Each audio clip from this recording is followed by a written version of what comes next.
The scorching Texas sun beat down on Matthew Blackwood's weathered face as he surveyed the vast expanse of land he'd just purchased. 3,000 acres of rolling hills, fertile valleys, and pristine streams, all his. At 45, the former cavalry officer had seen enough bloodshed and hardship to last several lifetimes. The war between the states had taken his youth. The frontier had taken his innocence, and life had taken his family.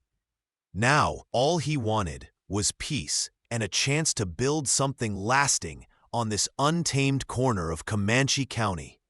The realtor, a slick-talking fellow from Austin named Hollister, had conveniently failed to mention one critical detail about the property. It bordered the reservation, where the last of the free Comanche had been forced to settle 5 years prior. As Matthew rode along the eastern boundary of his new ranch, he spotted them. 2 young women on horseback, observing him from atop a ridge. Even from this distance, their proud postures and unwavering stares communicated a clear message. He wasn't welcome. Would you folks watching please subscribe to the channel? I'd love to know which city you're watching from. Matthew ignored the women and continued his inspection of the boundary markers. He dealt with far more intimidating situations than being watched by a couple of Comanche women. He'd fought at Shiloh and Gettysburg, survived 3 years as a Texas Ranger, and once tracked a band of cattle rustlers across the Llano Estacado for 2 weeks without proper supplies. His Winchester rifle rested in its scabbard, and his Colt Peacemaker hung heavy on his hip, both constant companions since his days in the cavalry. The women remained on the ridge, silhouettes against the azure sky, as still as the ancient oak trees that dotted the landscape. Matthew knew the stories about the Comanche, the fiercest warriors of the plains, the lords of the southern frontier, who had held back the tide of white settlement for decades. Even now, with their numbers decimated by disease and war, they commanded respect and, in many cases, fear. But Matthew Blackwood had not come here looking for trouble. He had come seeking a fresh start. That evening, as he sat by his campfire outside the dilapidated cabin that would soon be his home, Matthew reflected on the day's events. Tomorrow, he would begin the hard work of rebuilding the cabin, mending fences, and preparing the land for cattle. He had savings enough to purchase a small herd, and with luck and hard work, he could turn this wild place into something worthwhile. The flickering flames cast dancing shadows across his sun-leathered face as he took a swig of whiskey from a dented flask, a souvenir from his military days. The sound of approaching hoofbeats broke the evening stillness. Matthew's hand instinctively moved to his sidearm as he rose to his feet, peering into the gathering darkness. The 2 women from the ridge materialized from the shadows, their horses stepping lightly through the tall grass. They halted a respectful distance from the campfire, their expressions unreadable in the flickering light. For a long moment, nobody spoke. "You build on sacred ground," the older of the 2 finally said in surprisingly good English. Her voice carried the weight of accusation, but also a hint of resignation, as if she had seen this story play out many times before. She appeared to be in her early 20s, with intelligent eyes and a face that seemed both young and ancient simultaneously. Matthew studied them carefully. Both women sat their horses with the natural ease of those born to the saddle. They wore a mixture of traditional Comanche garments and pieces of white clothing, an increasingly common sight as the native peoples were forced to adapt to reservation life. This land was purchased legally from the territorial government. He replied evenly, his tone neither apologetic nor confrontational. The younger woman spoke rapidly in Comanche to her sister, her voice carrying an edge of anger. She was perhaps 18, with a wildness about her that reminded Matthew of an unbroken Mustang. The older sister responded with a sharp glance that silenced the younger one, then turned back to Matthew. I am Numanumu. We are Numanumu. You call us Comanche. This was all Numanumu land before your papers, your government.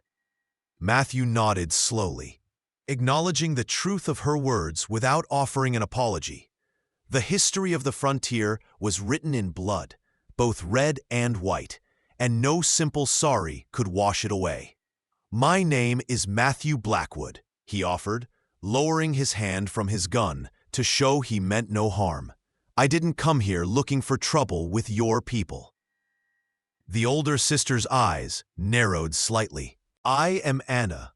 This is my sister, Sarah, she said, using what were clearly their given Christian names rather than their Comanche ones. Another sign of the changing times. Our father was Quanah Parker's cousin. Our mother was a captive woman from East, like you. We walk in two worlds. The statement carried both pride and pain. You build here, you will find only trouble, Sarah spoke up, her English more heavily accented than her sister's. The spirits of our ancestors still walk this valley. They will not rest while Blue-Eyed Devil builds his fences and kills the buffalo. Matthew sighed, running a hand through his graying hair. The buffalo are already gone, miss, and I don't plan on disturbing any spirits. I just want to raise some cattle and live in peace.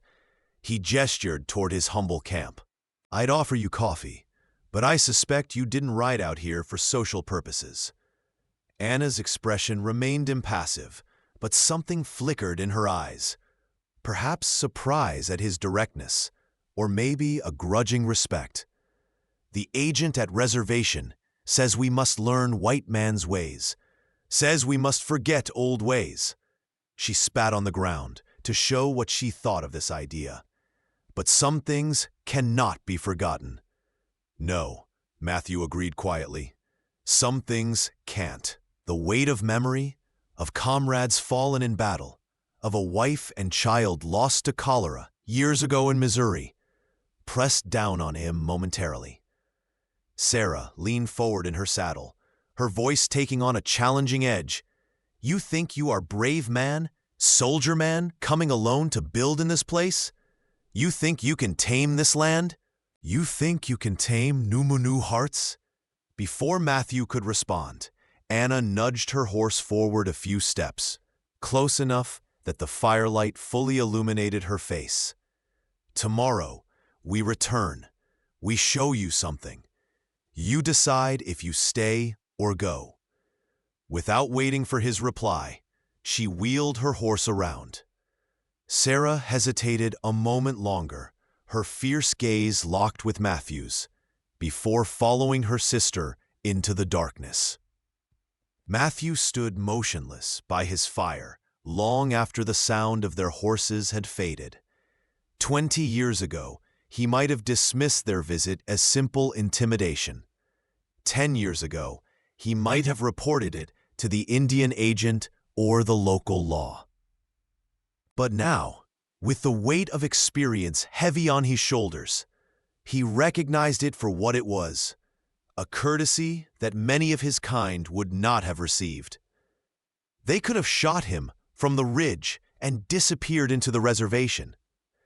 Instead, they had chosen to speak. Dawn arrived with a chorus of meadowlarks and the distant howl of a lone coyote. Matthew rose with the first light, his body stiff from a night spent on the hard ground. Years of military campaigns and ranging had taught him to sleep lightly, one ear always alert for danger. He built a small fire and set coffee to boil, his mind returning to the previous night's unexpected visitors and their cryptic promise, or was it a threat, to return today. As the morning progressed, Matthew began clearing debris from around the old cabin. The previous owner had abandoned it several years ago during one of the last Comanche raids before the tribe had been forced onto the reservation.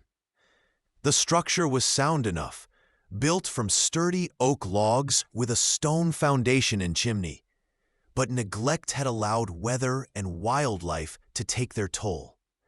He worked methodically, pausing occasionally to scan the horizon, half expecting to see the sisters watching him from some distant vantage point. By midday, the Texas heat had become oppressive. Matthew shed his shirt, the sun darkening his already bronzed skin as sweat traced paths through the dust on his back and chest. Old scars, souvenirs from bullets, knives, and one particularly memorable encounter with a Kiowa war lance mapped the history of his hard life across his flesh. He was dragging a fallen beam away from the cabin when he heard the now familiar sound of approaching horses. This time, it wasn't just the two sisters. A small party of Comanche, 3 men, and the sisters approached his homestead. Their faces were solemn, ceremonial. The men wore traditional dress rather than the agency-issued clothing many reservation Indians had been forced to adopt. One, clearly the eldest, carried what appeared to be a ceremonial staff adorned with eagle feathers and beadwork. Matthew set down his tools and reached for his shirt, pulling it on as the party drew near. He didn't touch his weapons, though he was acutely aware of their locations. The small group halted several yards away, and Anna dismounted, approaching on foot while the others remained on horseback. "Matthew Blackwood," she said, her tone formal, "we come to show you why this place is not for you." She gestured toward the elder man. "This is Grey Wolf, medicine man of our band. He speaks with spirits. He will show you what you cannot see with blue eyes." Matthew hesitated, years of frontier caution warring with curiosity and an unexpected desire to understand. Finally, he nodded. "I'll listen to what he has to say." Anna translated this to Grey Wolf, who dismounted with surprising agility for a man of his advanced years. The old man approached Matthew, studying him with eyes that seemed to look through rather than at him. After a long moment, he spoke in Comanche, his voice carrying the rhythm of ritual. "He says you have known much death," Anna translated. "He sees it hanging around you like shadow. He says you seek peace, but have forgotten how to find it." Matthew's jaw tightened. "Tell him he's not the first to make such observations, and flattery won't convince me to abandon my legal claim to this land." The hint of a smile touched Anna's lips as she relayed this to Grey Wolf, whose weathered face remained impassive. The old man replied, gesturing toward the surrounding landscape as he spoke. "Grey Wolf says we do not come to flatter or threaten," Anna translated. "We come to warn. This valley holds the bones of many Numenunu. Our people fought a great battle here against the Tonkawa and Apache, many winters before your people came with guns and sickness." She paused, searching for the right words. "The land remembers blood that feeds it. The spirits of warriors do not rest when strangers build on their dust." Sarah dismounted now, approaching to stand beside her sister. "Last man who built here lost his mind," she said bluntly. "Began seeing warriors in the night, hearing war cries. His woman found him one morning with his own knife in his throat." Her eyes challenged Matthew to dismiss her words as superstition. Matthew crossed his arms, unimpressed. "If you're trying to frighten me with ghost stories, not ghost stories," Anna interrupted. "Truth stories. Come, we show you." She motioned for Matthew to follow and began walking toward a gentle rise several hundred yards from the cabin. After a moment's consideration, Matthew followed, trailed by Sarah and Grey Wolf, while the other 2 men remained mounted, watching silently. As they crested the small hill, Anna pointed to a depression in the earth that Matthew had assumed was a natural feature of the landscape. "Dig here," she said simply. "Not deep." Matthew glanced at her skeptically, but removed the small folding shovel from his belt, another habit retained from his military days. He began to dig in the indicated spot, and within minutes, his shovel struck something solid. Clearing away more earth revealed a human skull, the bone yellowed with age, but unmistakable. Further excavation uncovered more bones, and surprisingly, the remnants of a metal breastplate, Spanish in design, if Matthew's knowledge of military history served him correctly. "Apache warrior," Anna explained. "From time when Spanish still ruled, great battle was fought here. Hundreds died." She gestured around the valley. Everywhere, bones, some old, some new. She looked directly at Matthew. "Some white men too, from your war with Mexico and from raids." Matthew straightened, wiping dirt from his hands. "I'm not afraid of bones, Anna. Every inch of this country has seen bloodshed. There's not a patch of ground from the Mississippi to the Pacific that hasn't been fought over and died upon." Gray Wolf spoke again, his voice resonant despite his age. This time, Sarah translated, her tone sharp with impatience. "He says you misunderstand, not about fear, about respect, about knowing where you stand in world. Bluecoats put us on reservation, tell us forget old ways. But land remembers. Spirits remember." Matthew looked from the skull at his feet to the vast expanse of his newly purchased property. He thought of the years he'd spent as a soldier, and later as a ranger, pursuing the very people who now stood before him across battlefields and prairies.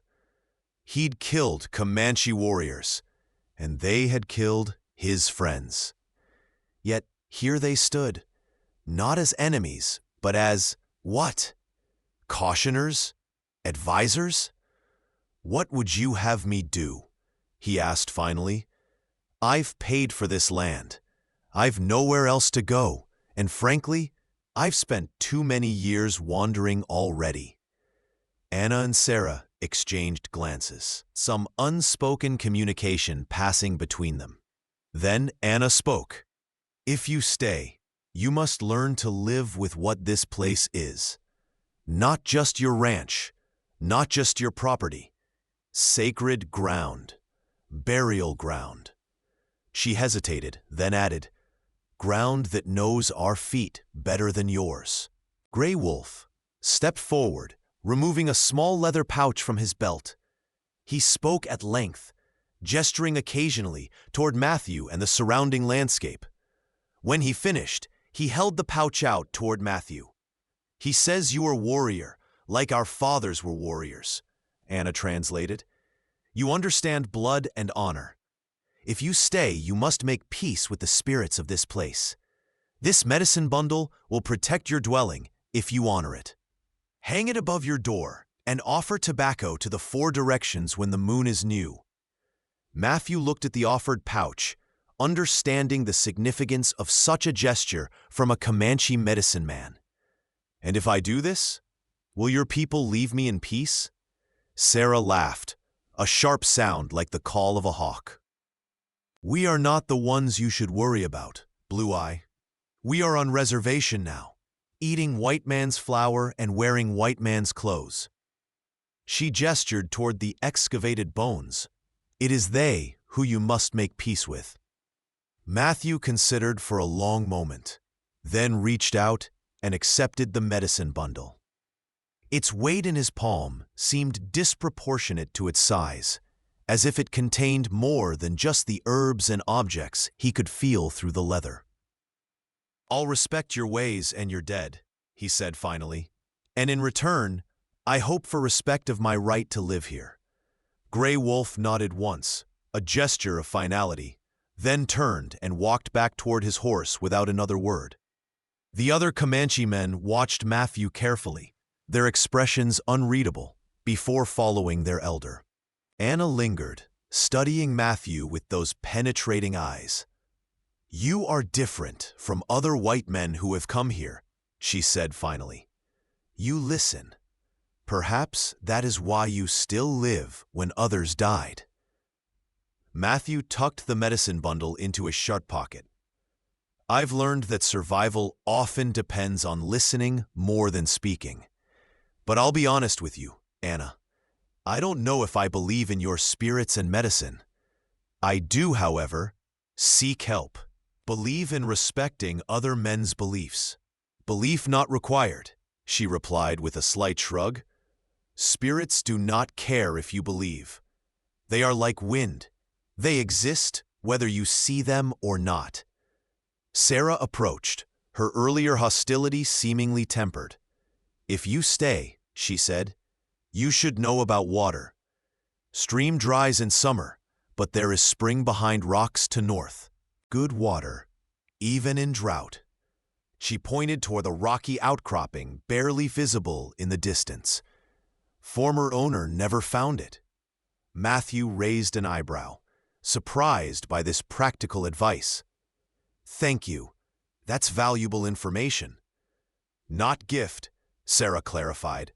"Trade. You respect our ancestors, we help you survive." She glanced at the partially uncovered remains. "Should bury him again, properly, with prayer." Matthew nodded. "I will." He hesitated, then added, "Would you and your people consider it disrespectful if I built a fence around this place? Not to keep you out, but to mark it as sacred ground, to be left undisturbed." The sisters exchanged another glance. Then Anna nodded. "This would be good. We will tell others of our band that you are," she searched for the right word, "soon, guardian of this place." As the Comanche party rode away, Matthew remained by the disturbed burial site, contemplating the unexpected turn his new beginning had taken. He'd come seeking isolation and a chance to build something of his own, away from the complications of society. Instead, he found himself thrust into the complex web of frontier relationships, standing at the crossroads of two worlds, one fading, one ascendant, both stained with blood and sorrow. That evening, as darkness settled over the land, Matthew carefully reburied the remains with as much dignity as he could muster. He wasn't a religious man. He'd seen too much suffering to put much stock in a benevolent creator. But he found himself uttering a quiet prayer nonetheless, not to the Christian God of his childhood, but to whatever powers might dwell in this ancient land. The following weeks saw Matthew settling into a routine of hard work and solitude. True to Sarah's word, he located the hidden spring, which provided clean, sweet water even as the summer heat intensified. He repaired the cabin, built corrals for livestock he hadn't yet purchased, and began the back-breaking work of clearing fields for future crops. Each night, he hung the medicine bundle above his door, and though he felt foolish at first, he dutifully offered pinches of tobacco to the four directions, when the moon disappeared and then returned as a slender crescent in the western sky. He saw the Comanche sisters occasionally, always at a distance, watching from ridgelines or galloping across the open prairie on their swift ponies. Once he found a freshly killed deer hanging from a tree near his cabin, an offering or payment, he wasn't sure which. He left bundles of coffee and sugar at the agreed-upon marker stones in return, participating in a silent exchange that acknowledged boundaries while respecting needs. As summer gave way to fall, Matthew traveled to the nearest town, a 3-day journey, to purchase supplies and the beginnings of his cattle herd. Winston Falls was a typical frontier settlement, a dusty main street lined with false-fronted buildings, a combination church/schoolhouse, several saloons, and the requisite general store. As he secured his horse outside Miller's mercantile, Matthew couldn't help but notice the sidelong glances and whispered comments that followed him.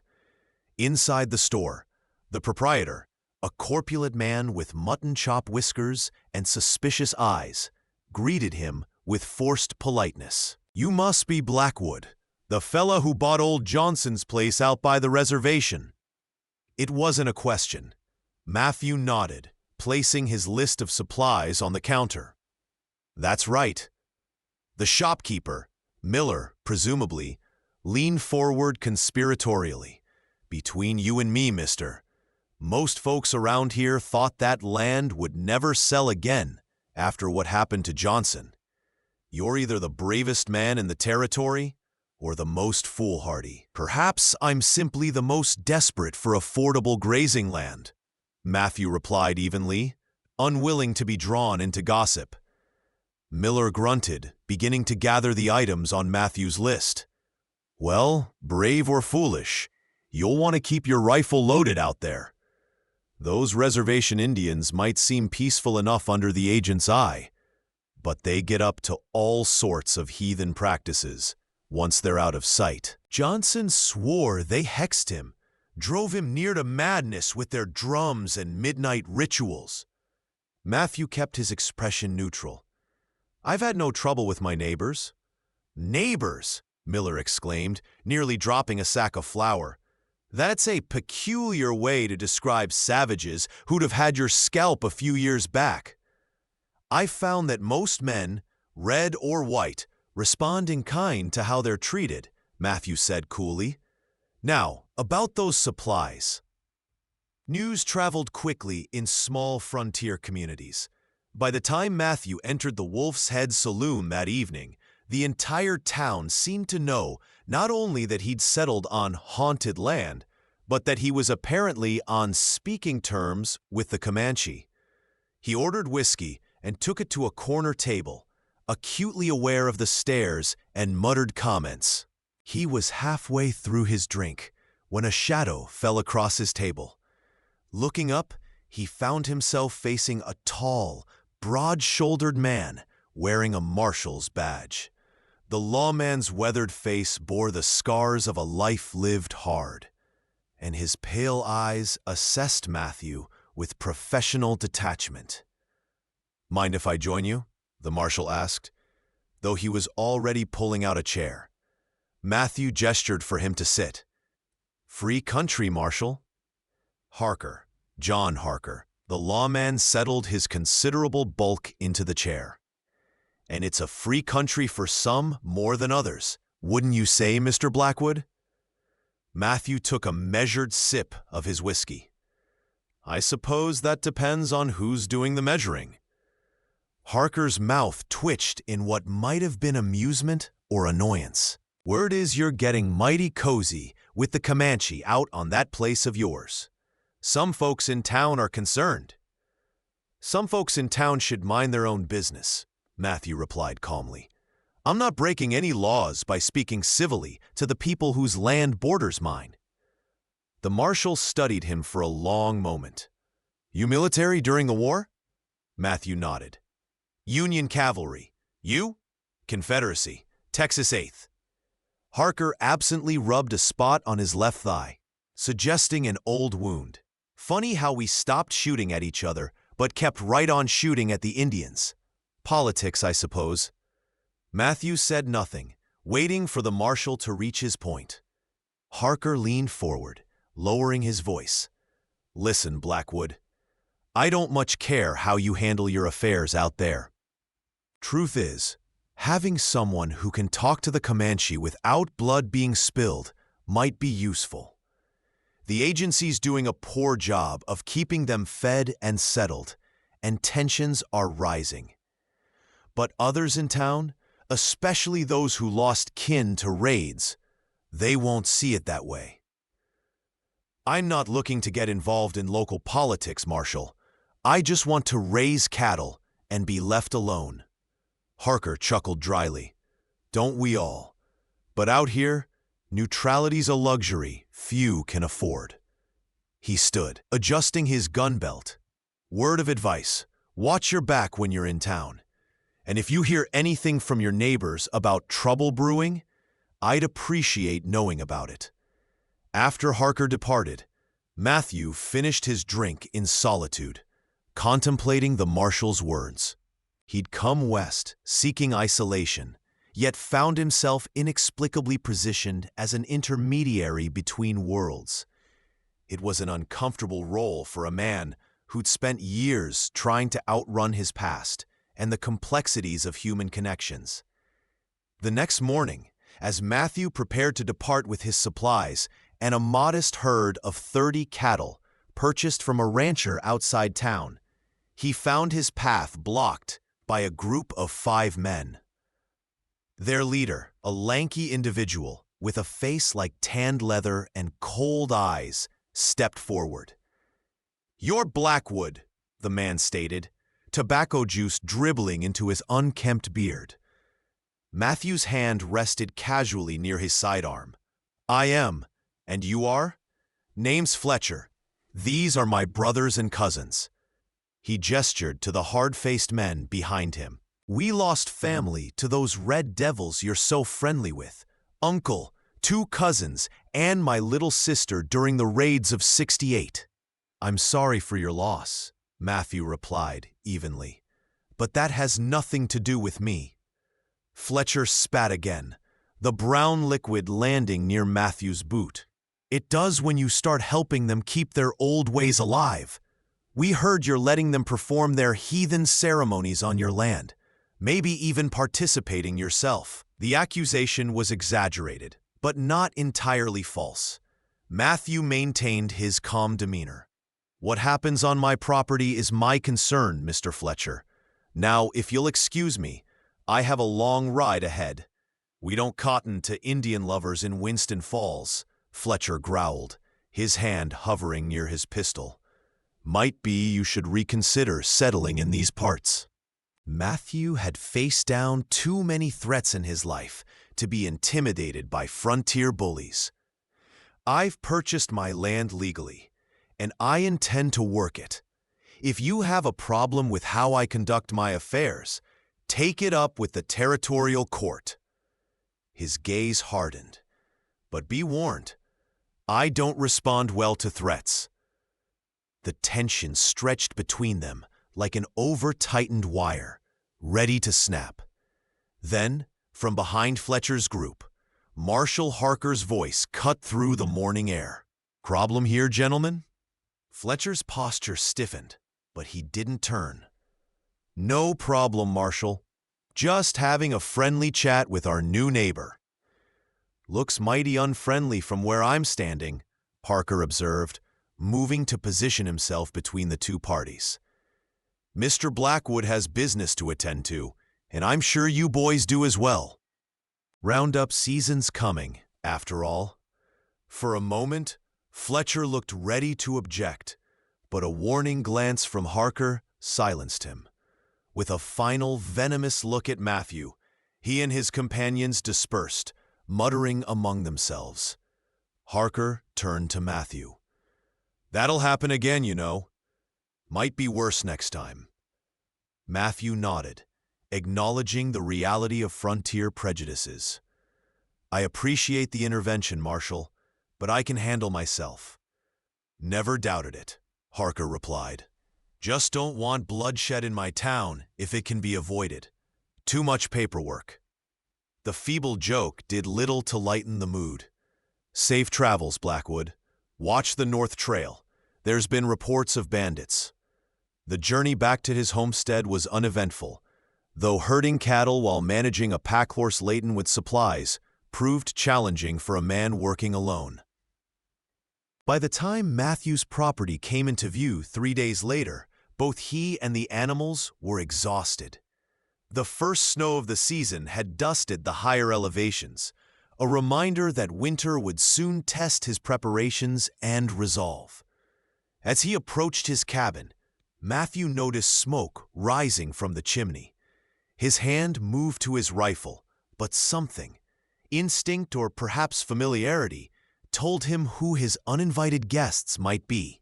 Sure enough, as he drew closer, Anna emerged from the doorway, followed by Sarah, who carried an armload of firewood. Matthew halted his tired horse, surveying the scene with a mixture of surprise and wariness. "Making yourselves at home, I see." Anna gestured toward the sky, where heavy clouds promised snow before nightfall. "Storm comes. Thought you might return today." Cabin was cold. Her tone suggested she saw nothing presumptuous about entering his home uninvited. Sarah placed the wood beside the door, her expression challenging as always. "Brought meat and fixed broken window." She nodded toward the cattle. "Small herd, not enough for winter trading." Matthew dismounted stiffly, his body protesting after days in the saddle. "It's a start. I'll build from here." He began unloading his pack horse, watching the sisters from the corner of his eye. "You two make a habit of visiting when I'm gone?" "Sometimes," Anna admitted without a hint of apology. "Check that no one steals from you. Some white men from town came looking 2 days ago. Fletcher brothers. They had whiskey and guns. We watched from hills." Matthew paused in his work, concern creasing his brow. "Did they damage anything?" Sarah shook her head. "No. Grey Wolf was here.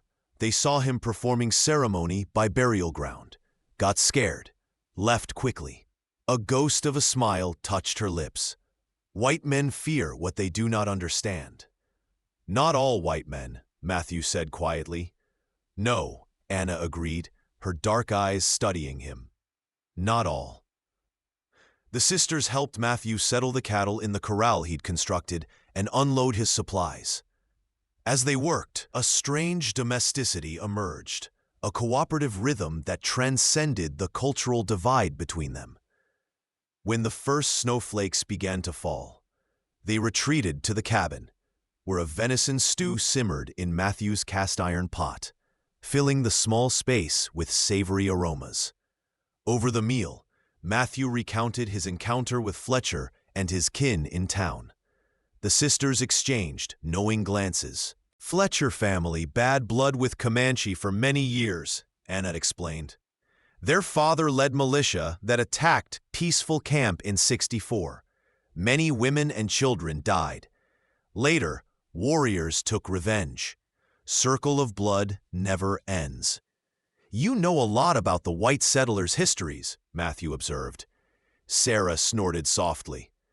"Must know enemy to survive. We learn your language, your ways. You learn nothing of ours except how to kill us better." "Sarah," Anna chided gently, though she didn't contradict her sister's assessment. Matthew considered his response carefully. "You're not wrong, but I'd like to learn if you're willing to teach." The offer hung in the air between them, significant in its sincerity. Finally, Anna nodded. "Winter comes, many cold days ahead. Perhaps we teach, you learn. Better than blood on snow." As darkness fell, the storm intensified. Matthew insisted the sisters remain rather than attempt the journey back to the reservation in such conditions. They accepted with a pragmatism born of frontier life, where survival often trumped propriety. Matthew took his bedroll outside to the sheltered area beneath the cabin's small overhang, leaving the interior to the women. A gesture of respect that seemed to surprise them. Throughout that winter, an unusual arrangement developed. The Comanche sisters visited regularly, sometimes staying for days when weather made travel difficult. They taught Matthew their language, their histories, and their understanding of the land. In return, he shared his knowledge of cattle raising, carpentry, and his experiences in the wider world beyond the territory.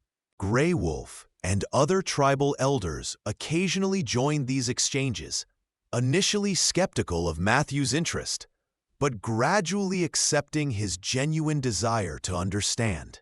Matthew learned of the great Comanche Empire that had once dominated the southern plains of their horsemanship that surpassed any cavalry in the world, and of the complexities of a culture that white society had reduced to simplistic stereotypes of savagery. In turn, the Comanche learned that Matthew Blackwood was not typical of the white settlers they had encountered. His respect for their ways was not merely a survival strategy, but stemmed from a weary recognition that the clash of cultures had brought nothing but suffering to all involved. Here, in this remote corner of Texas, they found an unexpected common ground. Not friendship exactly, but a mutual recognition of dignity and sovereignty. Spring arrived with a burst of wildflowers across the prairie and new calves in Matthew's growing herd. The frequent visits from the reservation had not gone unnoticed. Rumors spread through Winston Falls and surrounding homesteads, whispers that Matthew had gone native, that he participated in heathen rituals, that he might even be sharing his bed with Comanche women.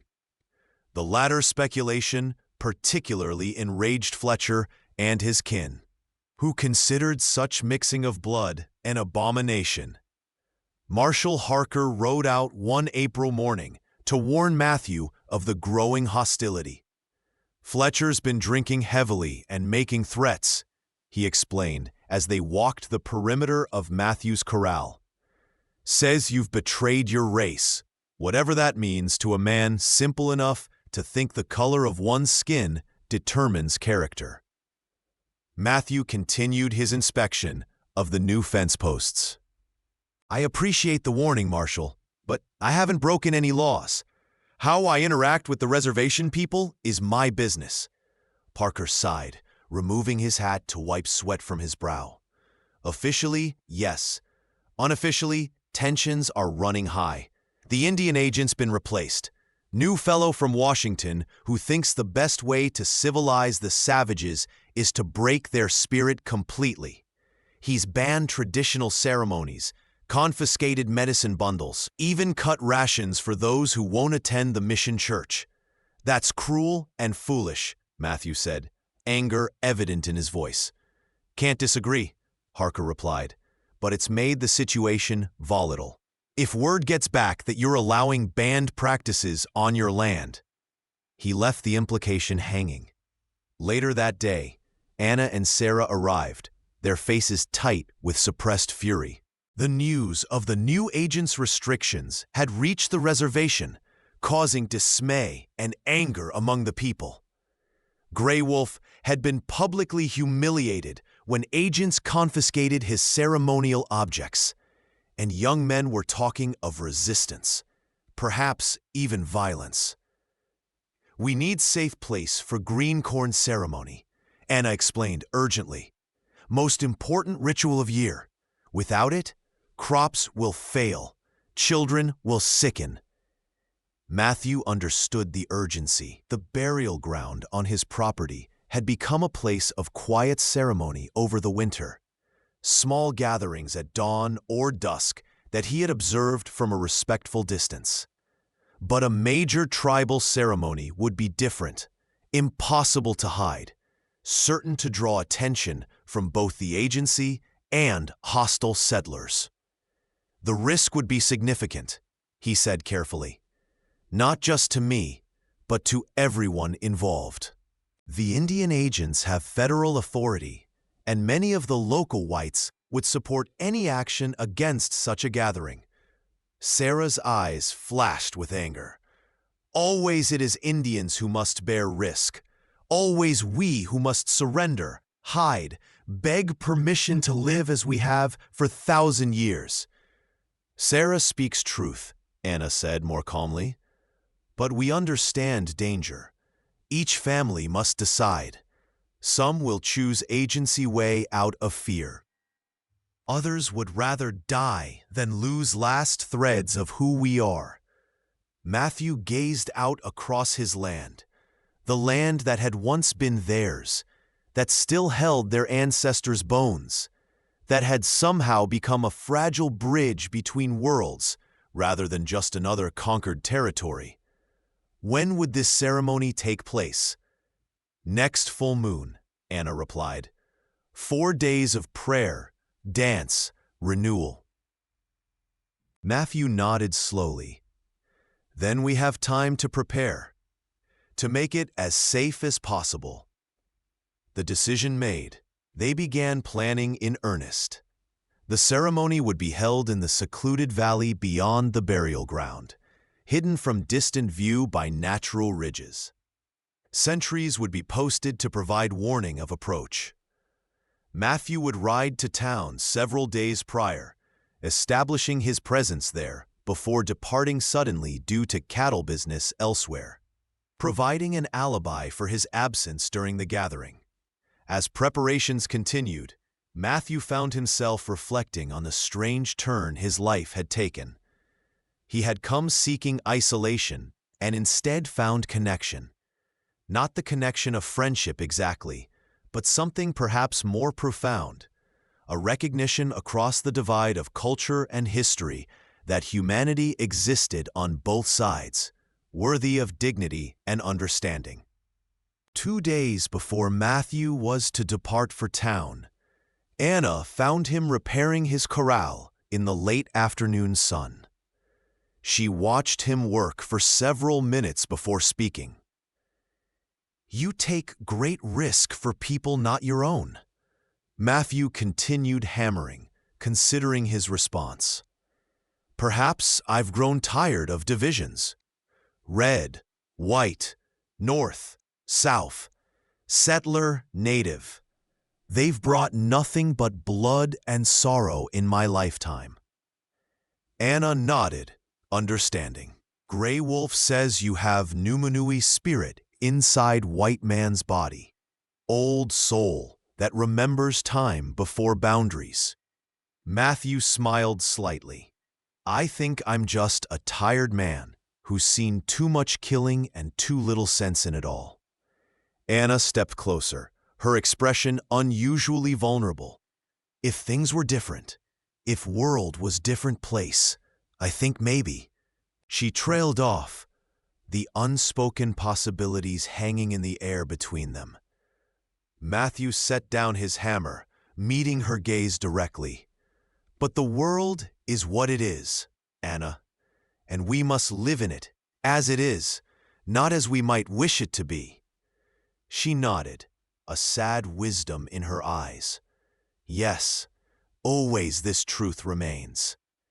After a moment, she added, "Sarah and I leave tomorrow. Much to prepare. Others will arrive when moon begins to grow full." As planned, Matthew traveled to Winston Falls the following day, making a deliberate show of his presence. He lingered in the saloon, engaged in a lengthy poker game with the blacksmith and 2 cattle buyers from San Antonio, and arranged for supplies to be delivered to his ranch the following month. To anyone watching, he appeared to be a typical rancher conducting routine business. On the second evening, he made certain he was seen drinking with a cattle broker, loudly discussing a potential deal requiring him to inspect a herd 2 days' ride to the east.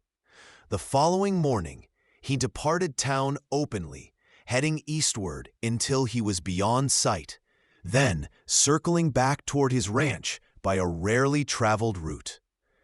By the time Matthew reached his property, the gathering had begun. 24 Comanche families had established camp in the hidden valley, their teepees arranged in the traditional circle. Children played while women prepared food and men readied ceremonial spaces. Grey Wolf, his face painted with sacred symbols, sat in meditation near the central fire. Anna and Sarah greeted Matthew with evident relief. "Agency men came to reservation yesterday," Anna explained quickly. "Counting people, asking questions. Some families were afraid to come. But enough are here," Sarah added, a fierce pride in her voice. "Enough to keep old ways alive one more season." That night, as drums began to beat and voices rose in ancient songs. Matthew remained at the perimeter, maintaining his self-imposed distance from ceremonies that were not his to share. He had positioned himself as a sentry, watching the approaches to the valley, rifle across his lap and vigilance in his gaze. Sarah found him there, silhouetted against the starlit sky. "You should join Circle," she said, surprising him with the invitation. "You have earned place." Matthew shook his head. "Some boundaries should remain, Sarah. I respect your ways, but they are not mine to claim." She studied him for a long moment. "You are a strange man, Matthew Blackwood. Most white men take what is not theirs without thought. You refuse even what is offered." There was something like respect in her tone. The first 2 days of the ceremony passed without incident. Matthew alternated watches with young Comanche men, catching sleep when he could, always alert for signs of danger. The rituals unfolded according to ancient patterns: prayers at dawn, cleansing ceremonies, the preparation of sacred medicines, dances that continued until exhaustion claimed the participants. On the 3rd day, as the ceremony reached its most sacred phase, disaster struck. Matthew, scanning the western approach from a high vantage point, spotted a cloud of dust on the horizon, riders approaching at speed. Through his field glasses, he identified Fletcher and at least a dozen men, accompanied by what appeared to be Indian Agency police. Matthew raced down to the encampment, interrupting the ceremony with his urgent warning. "Riders approaching from the west. Fletcher, his men, and what looks like agency police. They'll be here within the hour." Panic threatened to erupt, but Grey Wolf's commanding presence restored order. The old medicine man spoke rapidly in Comanche, giving directions that sent the camp into immediate action. Women began dismantling teepees while men gathered weapons and children. Anna approached Matthew, her face set with determination. "We cannot be caught here. Agency will put our men in chains, take children to mission school as punishment." "There's a box canyon to the north," Matthew suggested quickly. "Hidden entrance, difficult to spot unless you know it's there. The women, children, and elders can shelter there while we delay Fletcher and his party." Sarah appeared at her sister's side, a Winchester rifle in her hands. "Not all will escape in time. Some must stay, fight." Matthew shook his head firmly. "No, that's exactly what Fletcher wants, an excuse for bloodshed. We need a different strategy." He thought rapidly, years of military experience focusing his mind. "Anna, get your people to the canyon. Sarah, you're the fastest rider. Go to Marshal Harker in Winston Falls. Tell him Fletcher's about to start a war on my property against my wishes." "Harker will not help Indians," Sarah objected. "He'll help uphold the law," Matthew countered. "And Fletcher is breaking it by bringing armed men onto my land without permission." "Hurry." As the Comanche families fled toward the hidden canyon, Matthew prepared his defense.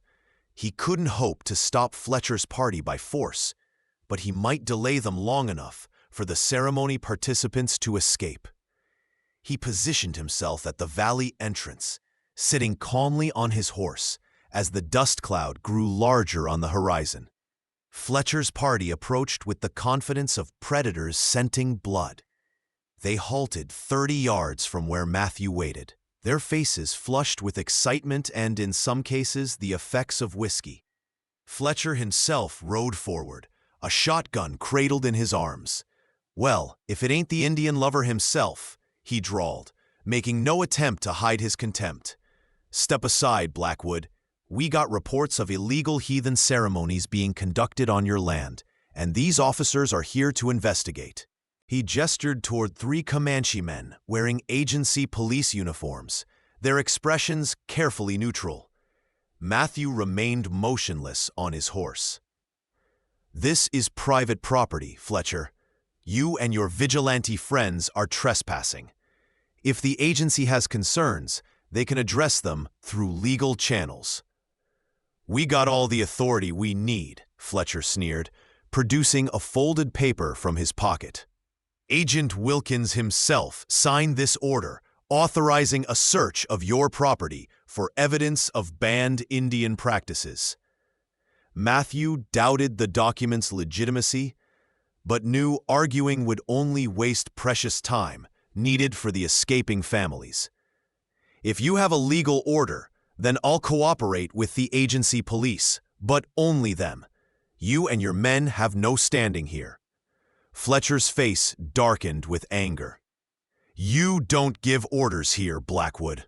We know what's been going on. You harboring renegades, participating in their devil worship, maybe even taking their women to your bed."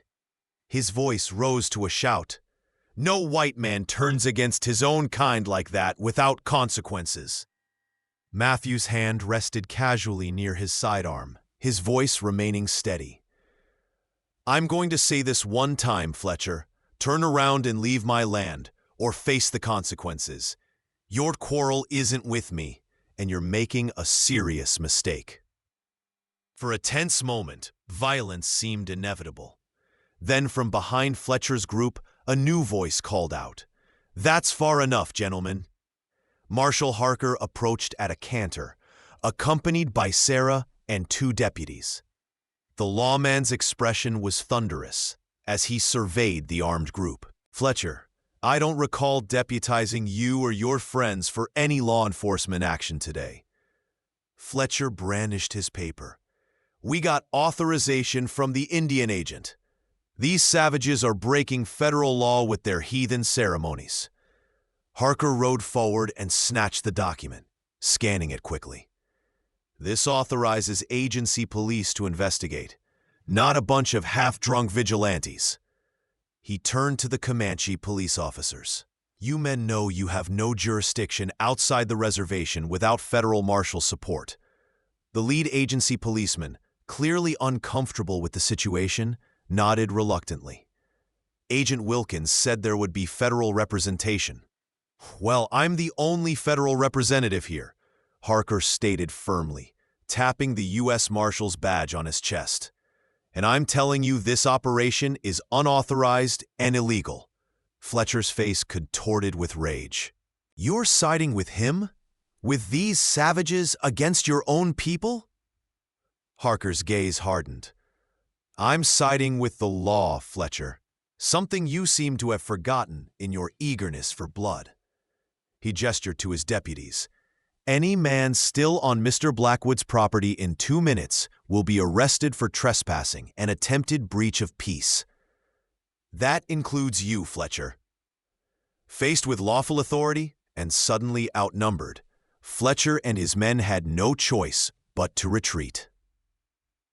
Though their venomous glares promised this wasn't the end of the matter, the agency police, unwilling to proceed without backup, departed as well after Harker promised a full report to their superiors regarding the irregularities of the operation.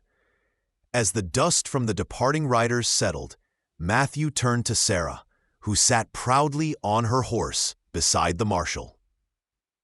"You convinced him." "She did more than that," Harker interjected.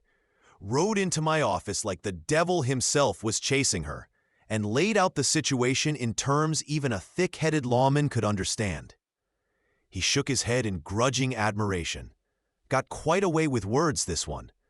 Sarah's expression remained fierce, but there was a hint of satisfaction in her eyes. Told him Fletcher plans to kill Comanche people on American citizens' land against owners' wishes. Simple truth. Harker sighed heavily. Fletcher's been itching for an excuse to cause trouble. The new Indian agent's just as bad. Thinks he can erase centuries of culture with regulations and punishment. He gazed across Matthew's land. "This territory's changing, Blackwood. Ain't much room left for the old ways." red or white. There has to be, Matthew said quietly. Otherwise, what was it all for? The wars, the suffering, the lives lost. If we can't find a way to live together afterwards, then it was all just senseless killing. The marshal had no answer for that. After ensuring the danger had truly passed, he and his deputies departed, leaving Matthew and Sarah to recall the hidden families from the Box Canyon. The ceremony continued that night in subdued fashion, the brush with disaster lending urgency and poignancy to the ancient rituals. As the final day of ceremonies concluded, Grey Wolf approached Matthew, who had maintained his vigil at the camp's perimeter. The old medicine man's face was lined with the wisdom and sorrow of one who had witnessed the twilight of his people's traditional way of life. He spoke at length in Comanche, his weathered hands occasionally gesturing toward the surrounding landscape. Anna translated, her voice soft with respect. Grey Wolf says you have shown yourself a true friend to New people. Your heart walks in balance between worlds, like bridge across great river. He says even when Comanche ways seem forgotten, they will live in this land and in the spirits of those who respect what came before. The old man reached into his medicine bag and withdrew a small object, an intricately carved stone bear, worn smooth by generations of handling. He pressed it into Matthew's palm, closing the rancher's fingers around it, while speaking further words in his native tongue. He says bear medicine is strong protection, Anna translated. Bear knows how to stand between worlds, part of nature, but almost human in its ways. Bear knows when to fight and when to walk away. Bear remembers its ancestors and teaches its children. You are Bear now, guardian of this place where worlds meet. Matthew accepted the gift with humility, recognizing its significance. Tell him I am honored, and that as long as I live, this land will remain a place of respect for all who came before. As the Comanche families departed for the reservation the next morning, Anna and Sarah lingered, their horses stomping impatiently in the early light. Something had shifted between the three of them over the past months, the cautious distrust giving way to a complex bond that defied easy categorization. You cannot stay here alone now, Anna said pragmatically. Fletcher will return when Marshall is not watching. Others will come, asking questions about ceremony. Matthew nodded, acknowledging the danger but unwilling to abandon his hard-won home. I'll manage. I've faced worse odds. Sarah's expression was unusually gentle, stubborn like Comanche. It sounded almost like a compliment. We will send young men to help with cattle, with building, Anna decided. Agents who cannot forbid work on white man's ranch. Good cover for watching, for protection. Matthew understood the offer for what it was. Not just practical assistance, but a continuation of the fragile bridge they had begun to build between their worlds. I'd welcome the help, he replied simply. As they prepared to depart, Anna turned her horse back briefly. You asked once what I would have you do with this land. Now I tell you, live on it. Build your ranch. Make it prosper, but remember always what it was before and respect those memories. I will, Matthew promised. Sarah guided her horse alongside her sisters, her final words carrying both challenge and acceptance. So, white man, you think you have tamed 2 wild Comanche hearts? Matthew smiled, shaking his head. I never wanted to tame anything, Sarah, least of all hearts as strong as yours. With that, the sisters rode away, their figures gradually diminishing against the vast Texas landscape. Matthew watched until they disappeared from sight, then turned back to his cabin. The medicine bundle still hung above his door, and now the stone bear rested on the rough-hewn mantle inside. Symbols of a promise kept, of respect earned, of boundaries both acknowledged and transcended. In the years that followed, Matthew Blackwood's ranch prospered. Young Comanche men indeed came to work his expanding herds, learning the cattle business while maintaining connections to their heritage. The burial ground remained untouched, a sacred space honored by all who lived and worked on the land. Fletcher and his kin eventually moved further west, unable to tolerate the unusual cooperation that had developed between the rancher and the reservation people. Matthew never fully belonged to either world, too changed by his experiences to rejoin white society completely, yet always an outsider to the Comanche, despite his respect for their ways. But in that liminal space between cultures, he found something he had never expected to find on the Texas frontier. Not just peace, but purpose.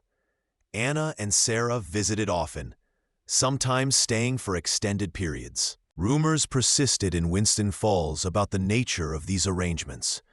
But as the territory gradually transformed into settled country, even these whispers faded into the background of progress. What remained was a small corner of the West, where the transition from one era to another occurred with dignity rather than blood, a testament to the possibility that even the wildest hearts need not be tamed to find common ground. If you like this story, please like this video, subscribe to the channel, and share your impressions of this story in the comments. To listen to the next story, click on the box on the left.